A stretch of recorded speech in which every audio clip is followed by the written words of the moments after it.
রয়েছে অযথায়। অযথায় নাটকে কাজ করেছেন নিলয় আলমগীর, আর তার কোয়ার্টিস্ট হিসেবে ছিলেন জান্নাতুল সুমাইয়া হিমি। 2 নম্বরে রয়েছে যে নাটকটি। 2 নম্বরে রয়েছে গলার কাটা। এই গলার কাটা নাটকে কাজ করেছেন নিলয় আলমগীর, আর তার কোয়ার্টিস্ট হিসেবে ছিলেন জান্নাতুল সুমাইয়া হিমি। 3 নম্বরে রয়েছে যে নাটকটি। 3 নম্বরে রয়েছেন লাভ ইউ বাবা।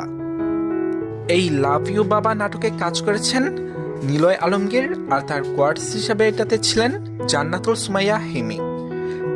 4 নম্বরে রয়েছে যে নাটকটি। 4 নম্বরে রয়েছে হাবিব ডেকোরেটর নাটক। আর এই হাবিব ডেকোরেটর নাটকে কাজ করেছেন নিলয় আলমগীর, আর তার কোয়ার্টিস্ট হিসেবে এটাতেও ছিলেন জান্নাতুল সুমাইয়া হিমি।